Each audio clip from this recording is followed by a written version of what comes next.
dia.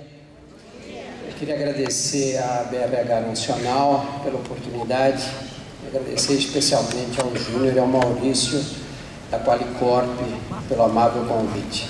Depois dessa apresentação do Maurício, confesso que me sinto um pouco à vontade aqui, porque a expectativa cresce muito, né?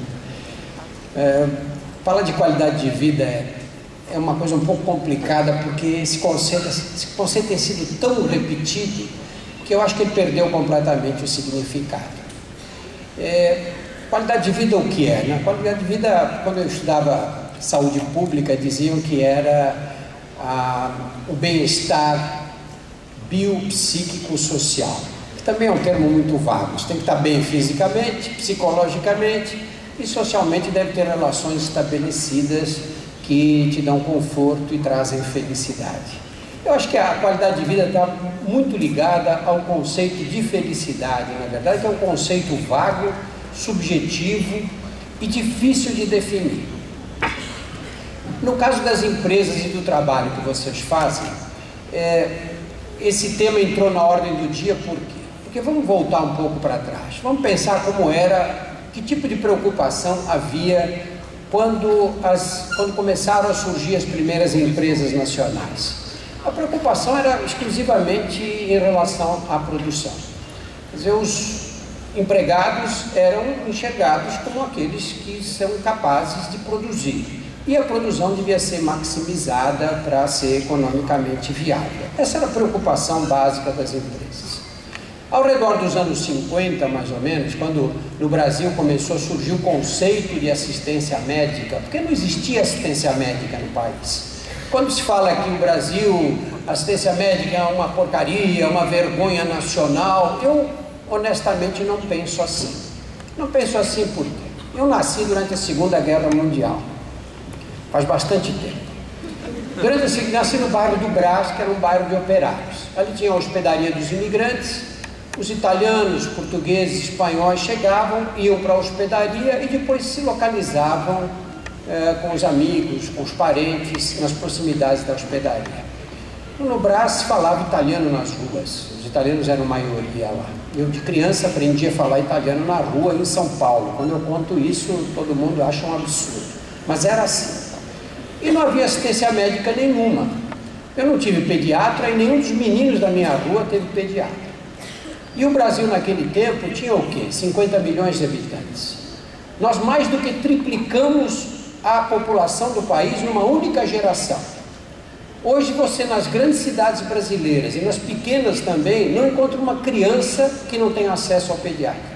O Programa Nacional de Vacinações é o maior programa de vacinações gratuitas do mundo. Não há uma criança hoje no Brasil que tenha pais cuidadosos que não tem acesso às vacinas. A mãe vai ao posto de saúde, demora para atender, etc., mas a criança tem um pediatra. Nós conseguimos dar assistência médica para uma quantidade enorme de pessoas. E uma assistência médica de boa qualidade para milhões delas. Lógico que representa um pouco em relação ao total, mas nem tão pouco assim. Nós conversávamos antes, o mercado de medicina particular no Brasil, que é uma medicina de nível melhor, em média, tem 40 milhões de pessoas, o que é mais ou menos o dobro da população da Escandinávia inteira. O país mais do que triplicou de população e nós conseguimos atender bem ou mal um grande número de brasileiros. Nos anos 50 se criou essa ideia de que saúde era um bem de todos e um dever do Estado. Muito bonita a ideia, mas isso fazia parte de um socialismo utópico e irresponsável, tão característico da minha geração universitária nos anos 60. Ninguém lembrou de dizer que se saúde era um bem de todos e um dever do Estado, de onde viria esse dinheiro para pagar a conta. Na verdade, naquela época não se precisava de muito dinheiro. Quando eu fiz faculdade de medicina, eu entrei na faculdade de medicina na Universidade de São Paulo em 1962. Nós não tínhamos exames de laboratório.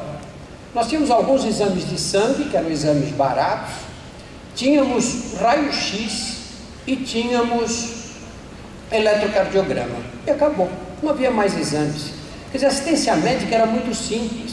As pessoas iam para o hospital, ficavam em enfermarias, a parte laboratorial era mínima, os custos eram baixos. Na metade do século passado para o fim, a tecnologia foi sendo incorporada numa velocidade absurda e nós chegamos a uma assistência médica muito cara.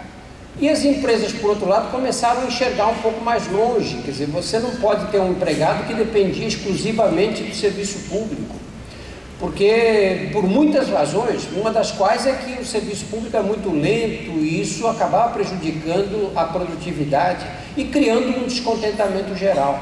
Então começaram a surgir os primeiros exemplos de empresas que assumiam a assistência médica dos seus funcionários e começaram a prestar uma assistência médica de qualidade superior àquela que era oferecida pelo serviço público. E esse programa foi aumentando. Hoje não se admite uma empresa digna desse nome que não tenha assistência médica. E a própria massa trabalhadora incorporou esse conceito e não há hoje quem aceite um emprego que não dê uma olhada para saber como é o plano de saúde. E muitas vezes o emprego que ele ganha menos é escolhido em função da cobertura de saúde que o plano dá.